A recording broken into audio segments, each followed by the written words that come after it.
Good morning, everybody. Welcome to Makeup or Breakup. We're so excited to be here on Thursday morning. Wakey, wakey, wakey. Yeah.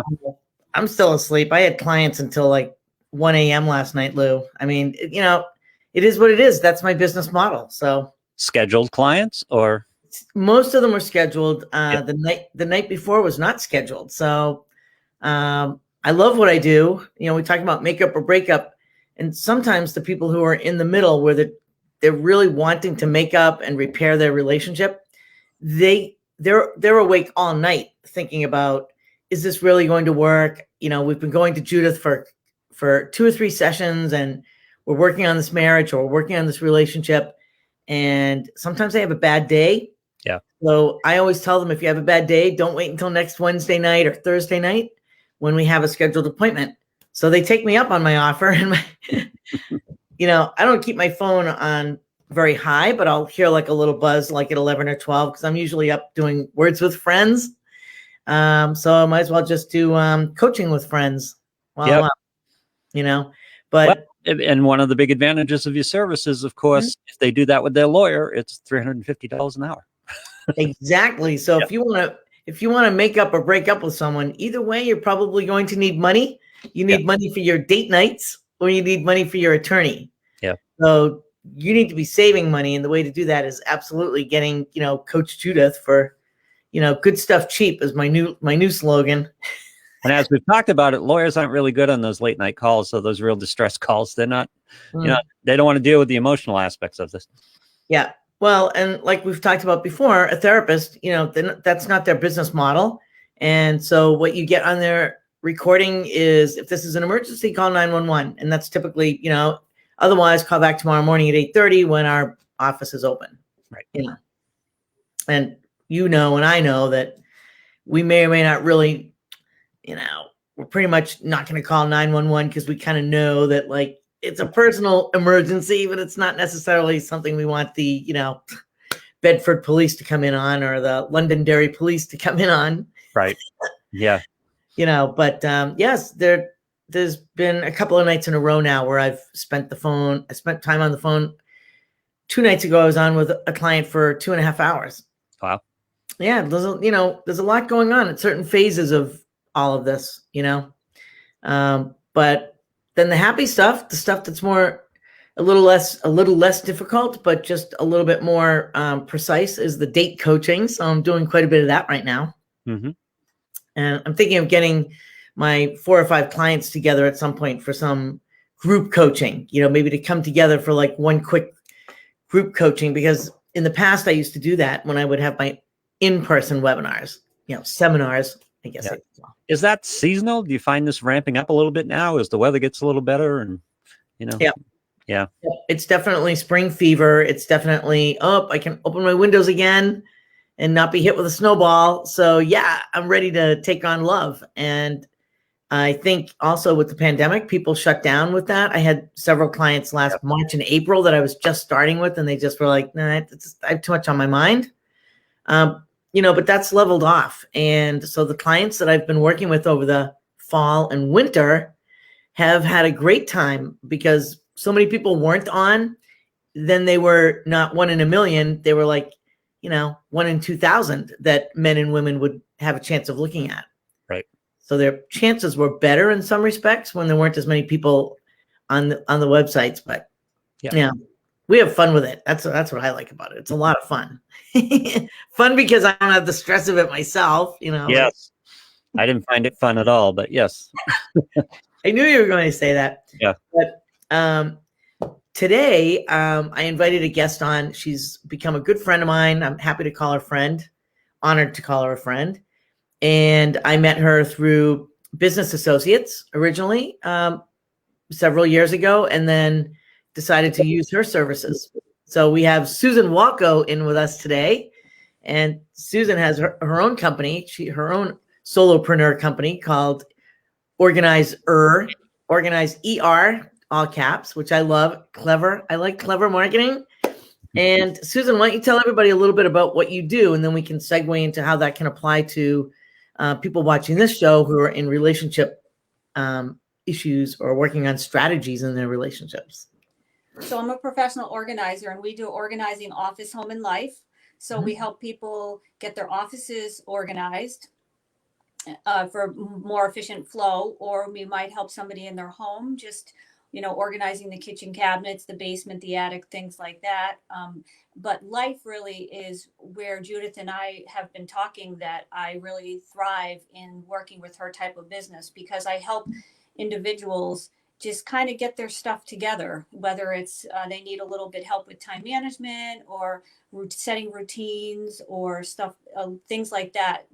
That's what we do with life organizing. And if I can say, I also just wrote a book on that topic, life organizing, and it goes through my method of how to organize how to go through a process so you can attain equilibrium, which is E of simple, attain equilibrium so you can live a balanced lifestyle. Right. And most of the people I work with are struggling with their lifestyle. It's not balanced.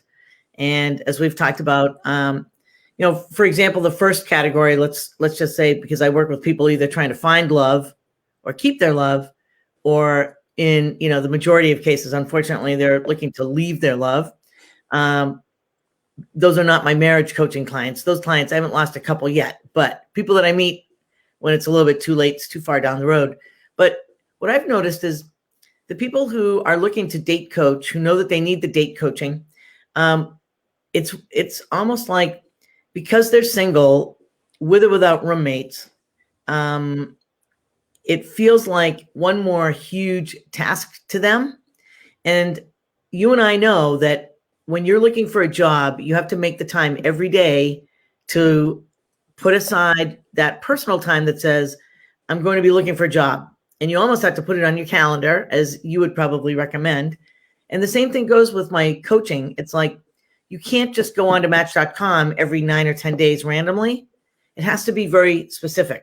But in order to do that, the rest of their life, including their apartment or their house, has to be feeling pretty settled so that they can focus on this one thing. So have you ever had that with like someone who's single, they're not married, but they're still trying to organize their life and in all different areas? I get that all the time. And I had one gentleman who was single, and so he lived by himself. So he was tidy in the areas that he wanted to be tidy. But for example, he didn't want to fold his clothes. I said, well, how can you have somebody over here if you have clothes in every single room? So it's just little things like making your house inviting and doing routines as if you lived with somebody, to invite somebody and make your home welcoming. So when the person it comes into your life, you're ready to receive them. Right. So how'd you approach that with him? Like, did you take it in small steps? Did you tackle certain rooms, or like, what's the process? Because it sounds like he stayed a client, even though you said, hey, pick up your laundry. So I usually do an assessment right at the beginning, where we look at the entire house. Excellent. As well as the way that they function in the house, because I find that it's invaluable to really get to see who the person is. And for example, in that case, we really decided that the living room was the most important, because you would go in there and there was like a dog bed on the floor where you couldn't even walk because the dog was more important. And there was no a woman's touch, I have to say, even if it's a little picture on the wall or something like that. So, but I can't tell that until I see the whole house. So, sometimes we have to look at the whole house just to pick out which area we want to work on. And then we just go room by room or space by space in some cases, because sometimes, especially when you have smaller houses, a room functions as many different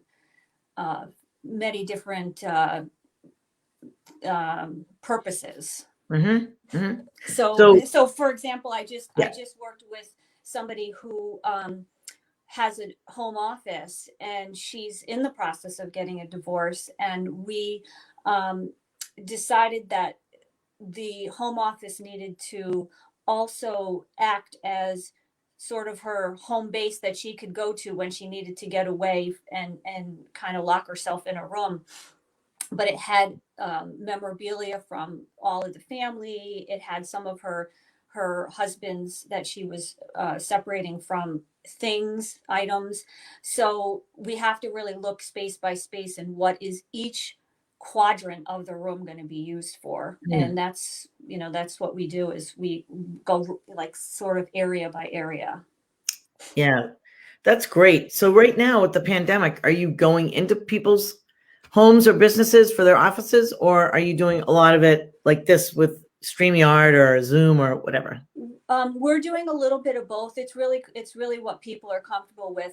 The people that I do the Zoom calls or the video conferencing are the ones that are able to do it themselves. So there's a lot of people that I work with that are just like stifled. They don't know where to go, and by me talking to them, it doesn't help.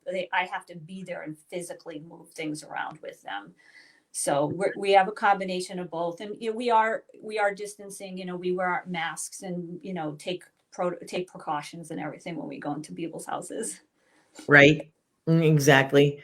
And when you're doing this, so do you feel that there's a way that the way you have a method for scheduling it? I mean, I sort of know how you worked with me, and you are working with me, but I didn't know if it depended on the client. Because I'm thinking if someone's at work all day and they come home and now they have to work with you because they can't do it. Like I can do it during the day with you because I work from home. So it's perfect. I can carve that time out. But what do you do with people that are, they're working 9 to 5 or 9 to 6? Oh, we have, we handle, the only day we don't really work is Sundays. But I do have a young woman that does work on Sundays sometimes if people really can't do any other day. And I have several people that work with me. So I have a younger woman who has small children, and she has like a day job with her children. And so she often is our nighttime person, and she will go into houses, in the evenings to help people get organized. Or I'll have calls with them at night. I'm typically done just because I'm more of a morning person. I'd rather be there at 6 o'clock in the morning. So if you want me at 6, you'll get me. If you want at 8 p.m., you'll get Rachel. So. Wow. Oh my gosh. So you have clients that you could actually meet with like at 6 or 7 in the morning? Oh yeah. I've done that before. Yes. Wow. Actually, I had one woman who, she had to work. So during the pandemic now, we've been meeting via Zoom calls to get her organized in each area. And so we would have calls and work on areas while we were on the phone at 6:30 in the morning. So before work. Wow. And I'm just thinking about when going back to the couple that you mentioned. So it's interesting that you were working on organizing the wife, which ended up probably somewhat organizing the husband's things. But so that in that transition period, which I had never really thought of, because I usually think of people who are getting ready to divorce, once they start to get the realtor and everything, then the realtor kind of comes in and goes, oh my God, like you're a hoarder. It's like you're a poet and you don't know it. It's like you're a hoarder and you do know it. So this needs to go. So do you ever have those situations where people are separating and like, you're going in there like because things have to get ready to go on the market, and you're also dealing with the emotional stuff too, because people are like, well, what if I do need the toaster when I move to my new apartment? There's a lot of attachment with things like toasters. That's just my own personal hang up, but that's about me. Yeah. Yes, I do get that. And what I do is I work with an individual. So I do work with couples too, by the way, and I've worked very successfully with couples together. Very often I do work with just the individual. So when I'm working with the individual, we set rules. No matter what I do, we set rules. So for example, in your toaster, I would ask, whose toaster is it? And if they don't know the answer, then they have to work with someone like Coach Judith to talk about the toaster and what that means with the relationship. So I can only work with you on the things that truly are yours, your personal belongings. Mm-hmm. So in one case, I was working with a husband and a wife, and they were separating, but they had to stay in the same house. So I worked with them to set even the books on the bookshelf. his side and her side. So it was very clear when the time came that a person, him or her, could take their books and go. And we don't have to spend the time separating them at that, so we can do things like that with you ahead of time, but it really gets you to see too what you have and where your life has gone. And in some cases, it could be, working with a coach like you, Judith, which is why you and I originally talked about how great our businesses work together, because you could be looking and say, oh, I remember that when, we used to be so in love. And then, it does happen where it helps save a marriage in some cases. Right. Exactly. And I think the hardest thing for everybody is moving. So I would imagine even if people aren't getting a divorce, there's still that, do I throw this box of stuff out? Oh my gosh, I have all these photos of little Billy, a lot of emotional attachment with the things that we end up with in our homes, Yeah, that's why I say that one of the things I do that not a lot of other organizers do is I call it the planning appointment. And I really feel strongly that appointment is everything. And then a person can go off without me and do many of the tasks that we talk about, but I help them break it into small pieces. Like I just went to one this week and we did the planning appointment, and she's had acquired several things from several different family members who have passed away. And so she has a lot of things. And it's so stifling and overwhelming that I had to come in from the outside and say, well, first we have to make the space to put these things so we can evaluate whether you want to keep them or not keep them. And just me saying that, it was like, because we have, the grandmother's portrait in the middle on top of the couch because we don't have another place. So then we have to say, well, where can we make a space for these things? So we do that a lot. Right. So it's kind of interesting because what you're really doing is organizing, whatever's in a room, you're looking at all the different categories and then organizing them more by category. So like all those family mementos, wherever you decide they're going to go, the first step is to put them all in one place before you don't just look around the room and go, there's another thing from grandma, and pull it down and say, oh, keep it or not. The first thing is to just pull them all together. That's because right. I think most people don't do that. They go into a room. I was that way before I started working with you. And I'd be going, oh my gosh, like, what should I do with all the little knickknacks that are all around the shelves? Or wait, I have books over there and I have books over here. Like, I remember I was like trying to organize before I met with you. I'm like, and then I gave up. I'm like, I tried to organize it. It didn't even make sense. I'm like, I don't even know what I just did. Like, now I can't find anything. That didn't make sense. Yeah. Like, see why it's important. Mm-hmm. I actually worked on a business yesterday, and the office was, if you saw it before and after, I should have taken pictures because there were just boxes and files everywhere. And the person, and basically what I did is I said, okay, this pile here is everything that relates to money coming into the business. And this pile is everything relates to going out the business. And then I made a couple other piles. And then at the end, it was like, then we can go and refine and do it by date. And how do we want to keep it by invoice number? Who cares about that at the beginning? Let's get everything, the money coming in, and put it right here in this pile. Right. And a lot of people might argue with me of, well, then I'm touching it twice. Right. You might be touching it twice, but you're using your brain to think of different things. So you're making different decisions, and sometimes our brains can't make multiple decisions at the same time. Right. So. Yeah.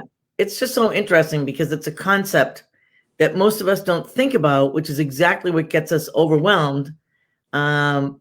Like I remember when I was trying to organize books when I was moving. So my husband and I both love books.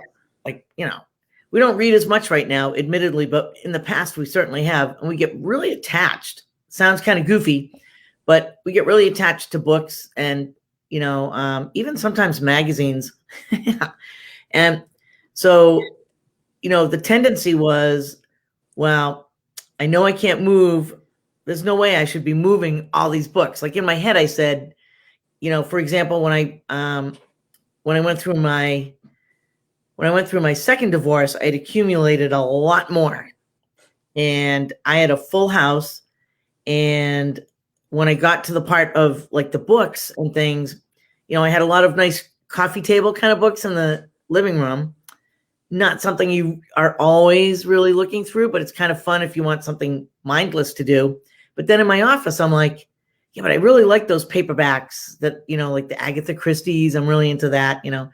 And I was so overwhelmed. I remember like in the middle of the move, you know, it wasn't my proudest moment, but, you know, actually, I don't think I've even told the story before, but, you know, because I was so mad at myself, and I've come to let it go. But I was so concerned about just forgetting about going through all the books in the office, because that's where I stored them, that I boxed them all up. And then I was so stressed out, and my family and friends were like, you've got to move it. Like, hurry up. Like, you know, the moving van and stuff is coming like in 6 or 7 days.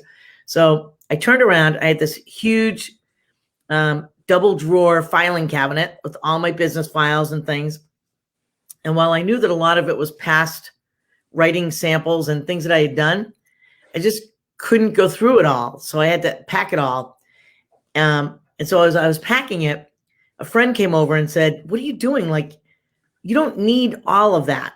Like, something that's labeled, whatever it was, you know, the part of your divorce is being able to let go of things and not go to the next place overwhelmed, because now we're going to have 50 boxes that we have to unpack again in your new office. So I'm like, yeah, you got a point there. You got a point there. So that night, I just got so frustrated that things that I knew I technically didn't really need, I didn't even go through them. I just had the file that says, you know, I don't know, resumes.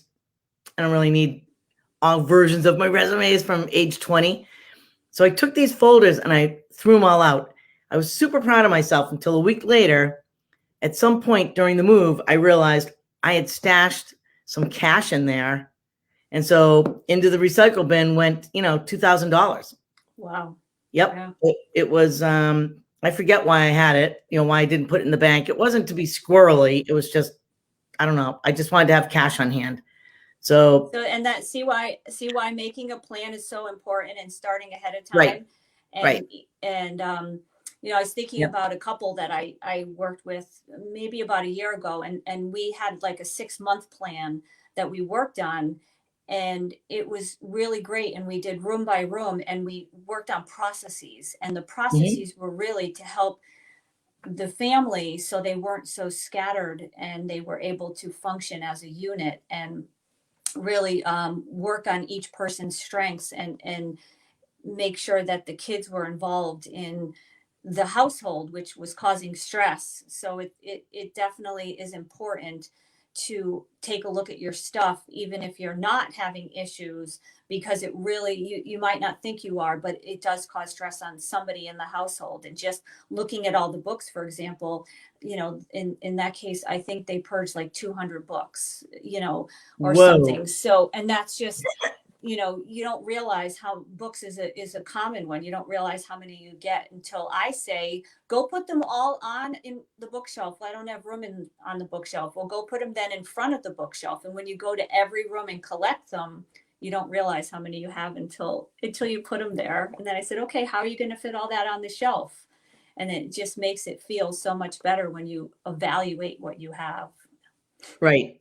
I know, it's interesting because one of the things I found with my son, you know, he's sort of a mini me, and he's got like all these huge, thick textbooks from college, which he's never going to look again. You know, he's not going to look at these things again because he's never going to study, you know, chemistry again or whatever these obscure textbooks were.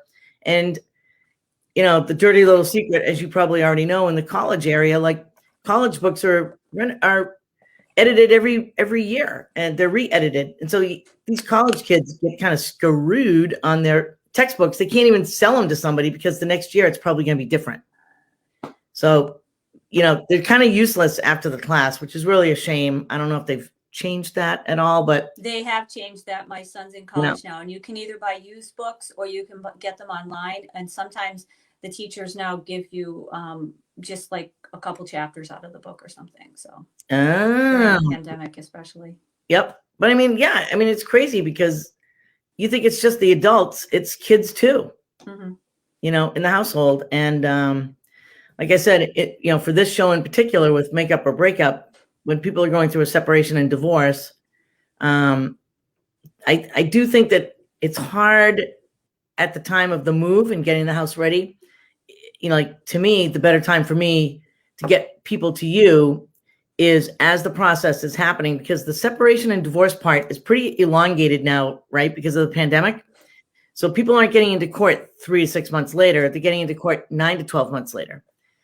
In fact, one of the attorneys I met with like a couple of days ago said most of her clients are now booking out into October, November for their first court appearance, which is technically called the pretrial. You know, in the olden days, they would have been in there by June. And Judith, the thing that I'm realizing is the coaching that you're doing with them, I have to say, is like emotional, right? Right. It is. And the very coaching emotional. I'm doing is evaluating how their lifestyle and the things within their lifestyle work now and how they envision it for the future. So when you are going to be, you know, breaking up, or if you want to make up, it really, your household is a reflection of that, you know, and if you are the type of person that whips all your clothes out of the drawer and then you've got this mound and your spouse or loved one, it doesn't like that, that could cause an issue. So when I'm working with them on keep your stuff clean, you're working with them on how does that affect your marriage or your relationship. So it really, they really do go hand in hand, the two professions here, because no matter, I can give you countless examples of, you know, even little things like who's paying the bills. Okay, well, he's paying the bills. Okay, well, where does this bill go that you got? So we go through the process of, well, why can't you put it in the box so it gets paid by your spouse when it's his time to pay it and he's not figuring out what it has to be paid? And that money causes a lot of stress in relationships. So if you can get the person that's not really into it to follow some kind of procedure, at least put it in this little box right here so the person can pay it, you're causing less stress on everyone. So, you know, that's what I think when we were first talking, that's what we decided is, you know, the things I do help with the relationship so they're less stressful in general. Right. And, you know, the old adage of opposites attract, I mean, it's really true. The other thing that's been shown in research time and time again is that often people, you know, come together as, you know, even though we say opposites attract, but a lot of times people are like, oh, you know, during the honeymoon phase, oh, we're so much alike. Oh, we both like chocolate chip cookies and unicorns. And they just have this whole, oh, we're so much alike. You know, it's like, you know, those couples, you're like, that's like sickening to listen to, you know? But what happens is the breakdown of the marriage is because research shows that these people who think they have so much in common, a year into the marriage, typically, usually a year to a year and a half, they start to see the differences. And then all of a sudden they're thinking to themselves, oh my God, I married the wrong person. We're not at all alike.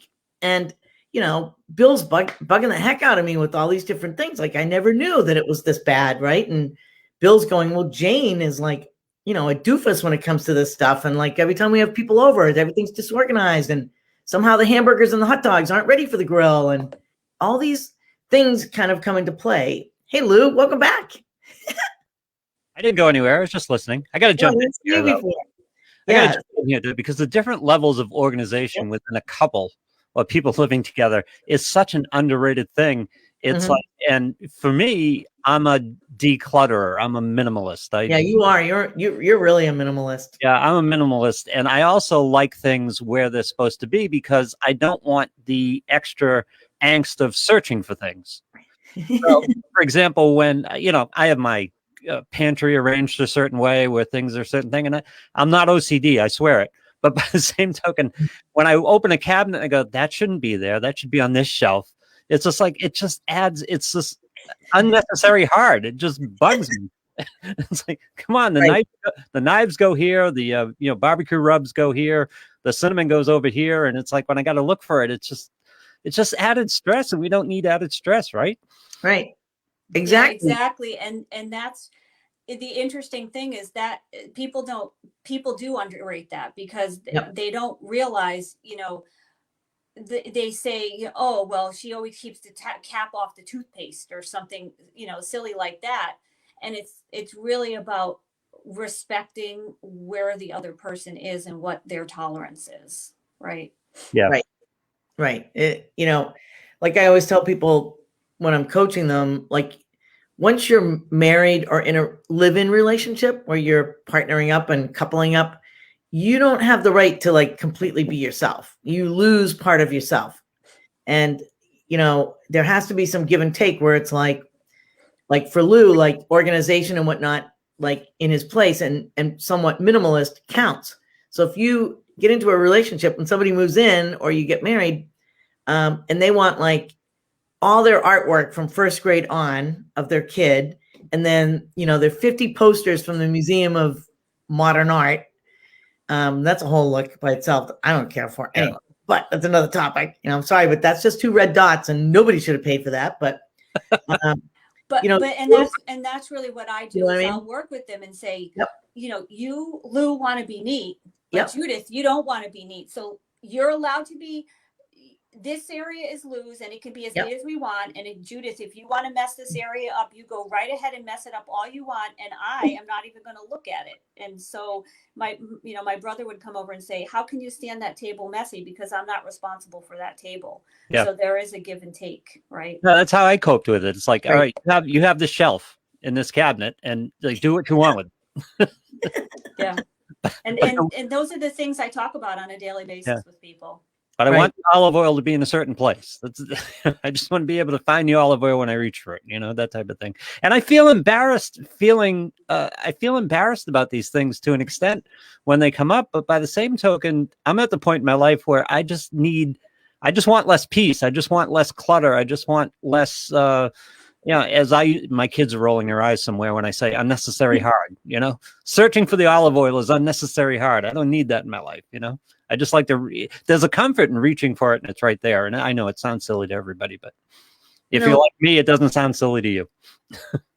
No. And the other thing is like, I don't know what Susan's thinking right now, not to go into like, organize ER shrinkage here, but what we're hearing here is that you like things to be tidy and you like things to be in place, which is a good thing. I mean, I don't think anybody wants to search through all the tea bags. Like I have tons of tea. And then my husband's like, oh, okay. So there's the calcium tablets. I'm like, yeah, I know. I don't know how it ended up there, but it just did. He's like, yo, they should all be in one place. I'm like, I know, but it actually ends up helping the person that isn't as neat too. Don't you think over time, Susan, like when you're working with couples and you're like, it ends up reining the other person in a little bit because it does. But yeah. as I say, you can only work with the person that cares that you're working with. So you really have to set rules and boundaries. And really that's what a healthy family relationship is all about, is having the rules. And I laugh because I have the rule book that I've had in the household. And one of my kids You have a had rule a book? friend over Yes, he from down the does. street, and one of the kids broke the rule and he goes, well, I didn't know that was a rule. So you have to have the rules, and the rules. I always laugh because my son knows how to break them. You have to sit in the same chair at the kitchen table that you started in. So he would just pick the chair up and move it to the next spot. So but the point is just kids need rules, but so do adults. And so when you come in, would you please put your paper here so it's not cluttering up my table over there? Right. So I always am a very big proponent of writing down the rules, the household rules. And Judith, I would say Yep. that if you started working on that with some of your clients, I'm sure that would help them. I don't know if you do. I'm sure you talk Right. about rules of, communication. So Right. it's the same kind of thing. And Right.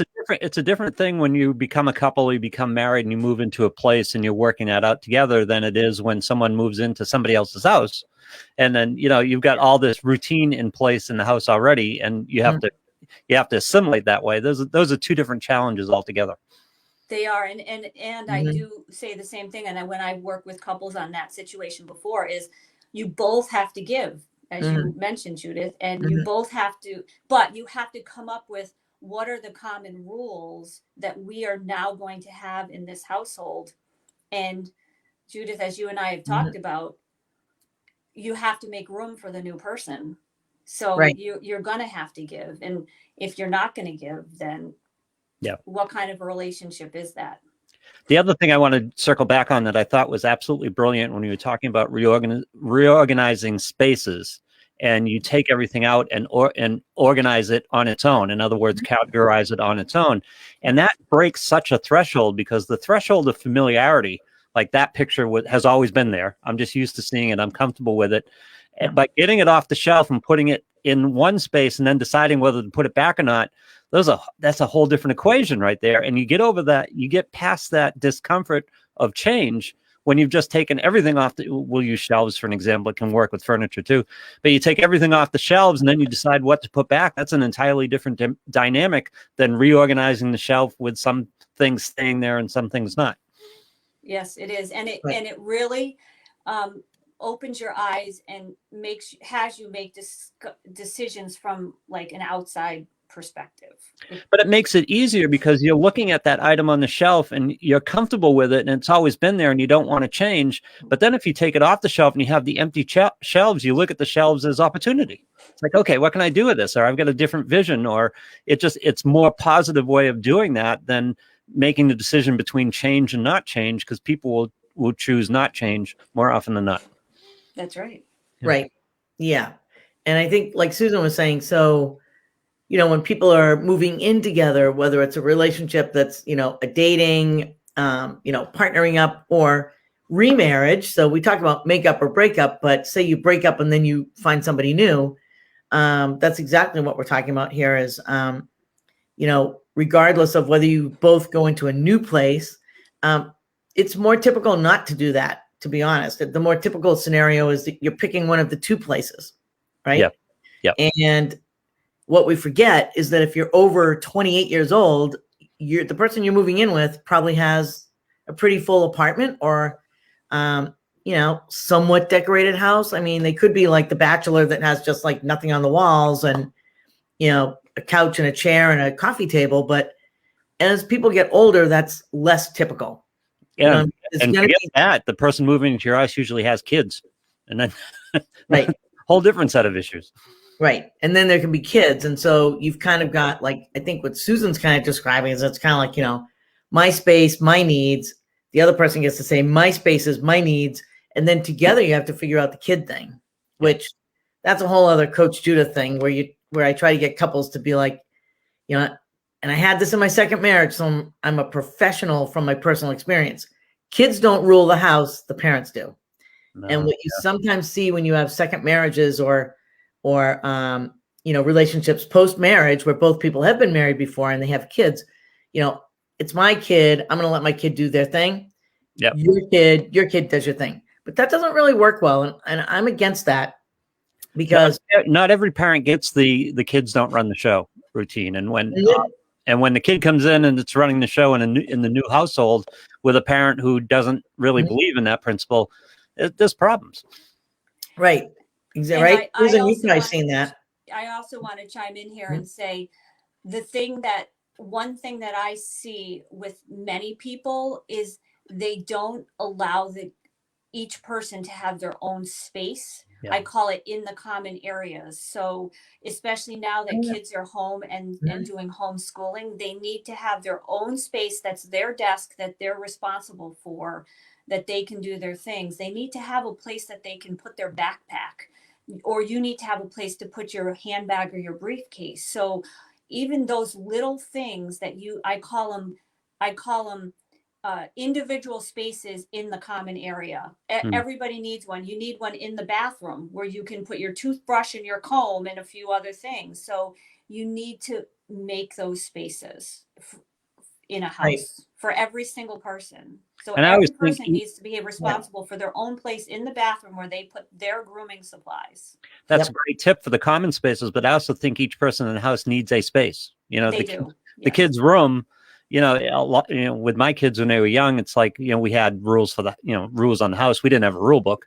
We didn't have them written down. We had rules for the house, but in the kid's bedroom, you know, create the space that you can work in that works for you. And it's like, we kind of let them have the bedroom, you know, as long as it wasn't, you know, storing food and all that stuff in there. But for the most part, kids need their own space too, where they can just be themselves and relax.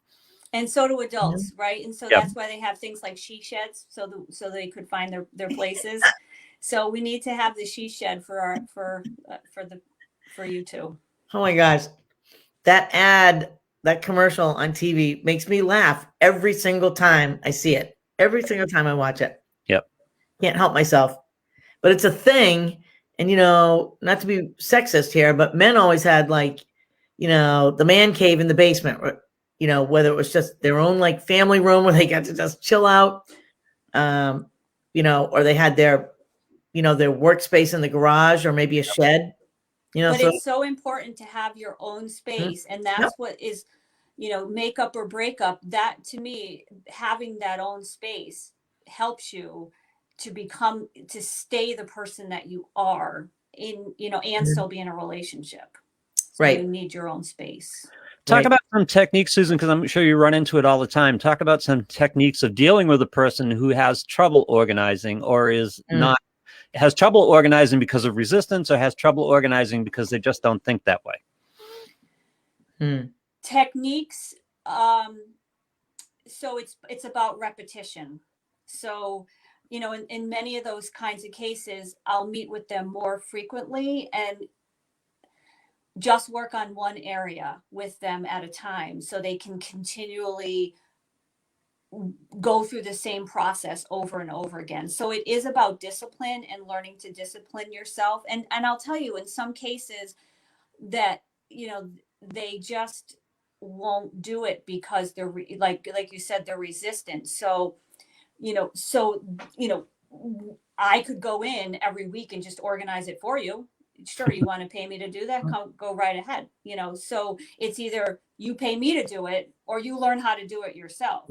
But for those people, it's just constant, you know, and actually I have this little magnet that I give to people. It says 15 minutes a day keeps the organizer away. And if they can spend 15 minutes every day, I call it tidying up and just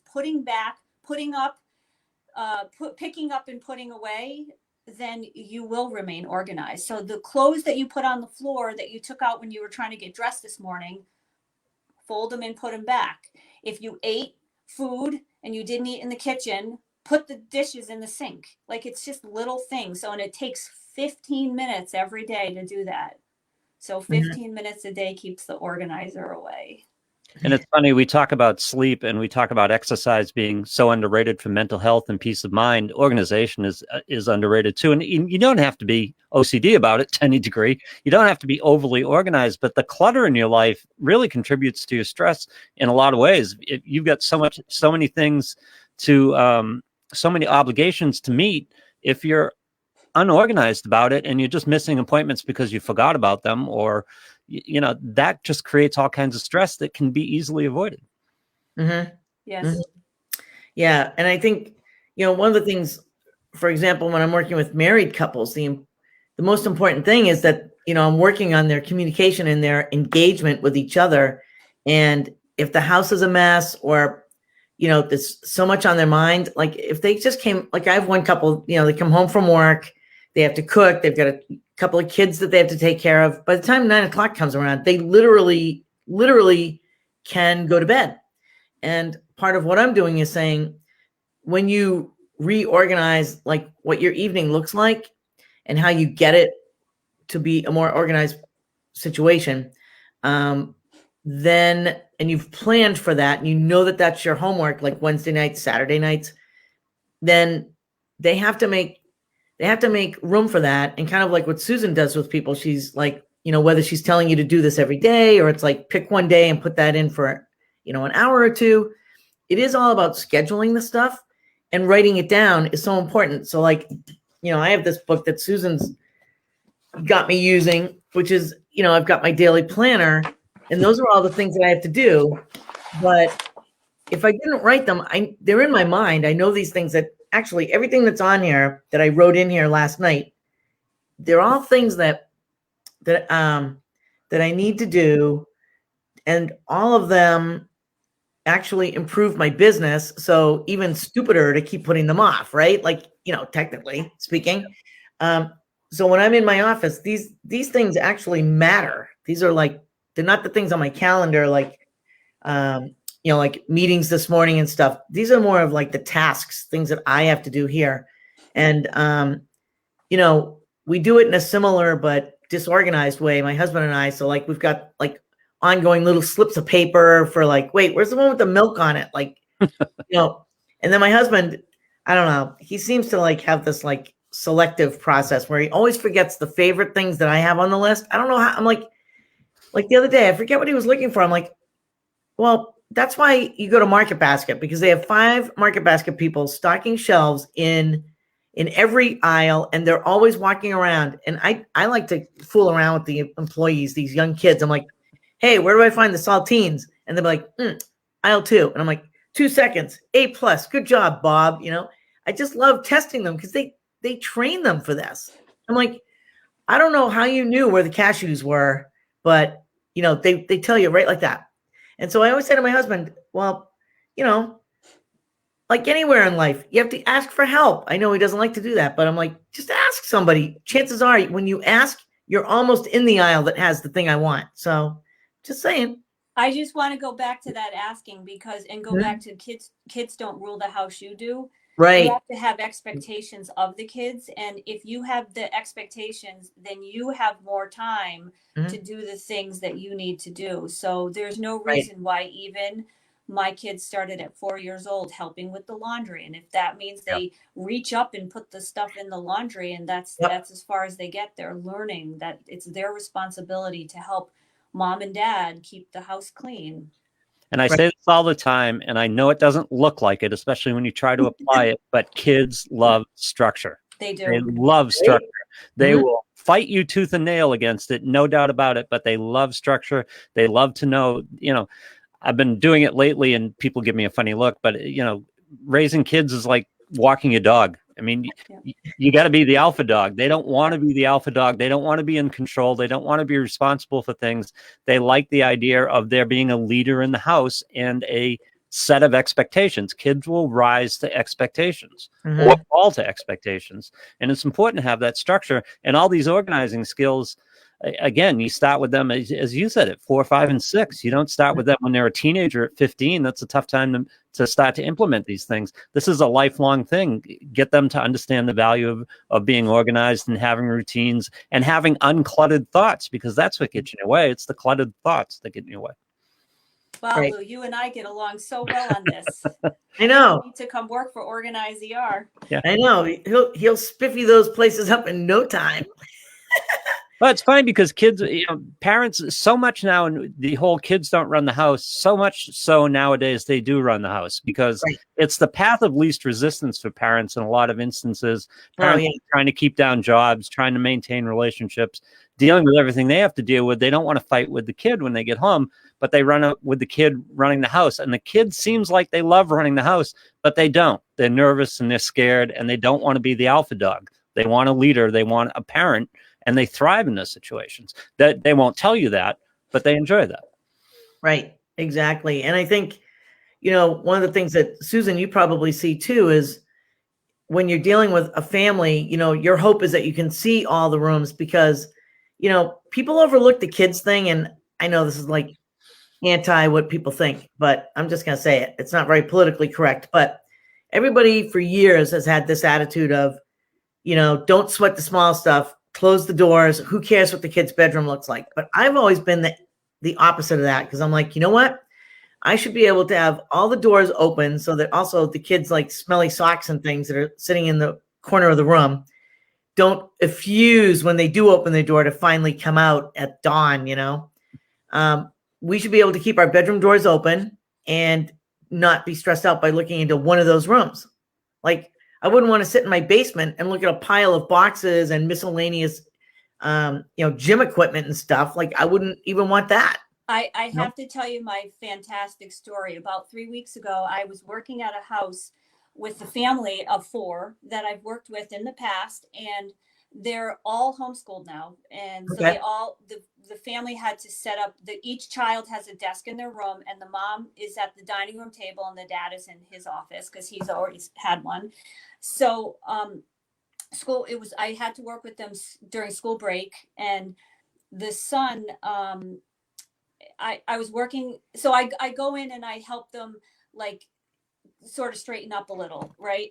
And because now it's like routine, because we've had like already organized and there's labels and everything, but the kids don't always put everything back where the label, So I'm working with the boy, and I said, he never worked with me before, and he's like, I don't know, like 8 or something. And Okay. I said, okay, so if you noticed, I put your pants in this drawer. So this is where your pants should go. Oh, okay. So nobody ever told him your pants go in this drawer and your shirts go in this drawer. But here's my great story. So I'm working there, and I was just helping with the clothes in that case. He goes, well, can you help me with my desk too? And so I go over to his desk because he now has a desk in his room for school. And he's got like a little cubby in front of it. And I said, why don't we put all your school books here? So when you're in school, they'll all be right here. And then all your fun stuff you can put over on the other side. He was like, oh, that is so great. I can't wait to go over and see how he's doing with school, because just something simple like that, working with him to help him feel happy about sitting at his desk now that he's homeschooled is fantastic. Right. Yeah, but ideally, that kind of thing comes in modeling. That comes from the parents. That comes from the common areas, and they start to see the benefits. And of course, every kids go through a phase where they want messy rooms and they just throw stuff around. There's no doubt about that, and you can tamp that down as much as you want to. But that 8-year-old learned it from you, an organizer. But wouldn't it be great if he learned it from dad in the office? Well, the daughter now, she's a couple years older. She said, I don't need you to come in anymore. My room's organized. So she wouldn't let me in, but she's keeping it up because she knows if she doesn't, then she gets stuck with me. Yeah. Yep. So did the kids get the magnet? Oh yes, they do. They have, I gave them a magnet for Christmas. Yeah. Right on the refrigerator. That is a riot. Oh my God. I love it. Well, these are so many great ideas. We'll have to have you back on. Excellent. Yes, it's fun. What I'd like is if you can come back on with some before and after pictures. If we could have you share that with us, that would be fantastic. Okay. Hey, look at that. Oh yeah, look at you found my book. There it is. Found the book where we find everything on Amazon. Yes. That's awesome. That's awesome. So that's the best place to get it. That is the best place to get it. Yes. I like it. And SIMPLE, that's an acronym of sorts. Yes, it is. And you have to read the book to find out. There you go. Secrets in the pages of the book. Well, hey, we have to wrap up because it is 2 minutes of 11. Yeah. So I think we should just wrap up now, Lou. What do you think? I think so. All right. All right. So if anybody has any questions or they want to get a consultation, your consultations are no charge, right, Susan? Yes. Right. So you want to go to where's the best place to contact Susan? Lou? Organize ER. Yeah, there it is. Right. There we go. So contact Susan Walko at organize-er. I love that ER.com. And you can get a free consultation with Susan. She can tell you all the really nifty ways that she can work with you and help you and most importantly, she's been ahead of you, but she's going to come back down and walk beside you, which I think is really kind of cool because you never feel like you're being judged. She's like a friend, but she's more organized than your best friend. And she's going to help you get to where you need to be. You just have to trust the process, which is what I always tell my clients, especially with the date coaching. People just have to trust the process, take your hands off the wheel a little bit and just do some of the homework, and you're going to see a difference after a couple of weeks. So we just want everybody to get the best tips that they can. We're so excited that Susan joined us today. I'm not just a promoter and fan. I'm a client. And I'll show you pictures of my awesome looking office right now. JudithJameson.org for contact information. Coach Judith, the Facebook page for past episodes here of Make Up a Breakup. And we'll see you all. That's right. We'll see everybody next week. Be well, be healthy. Thanks, Susan. Thank you. Bye.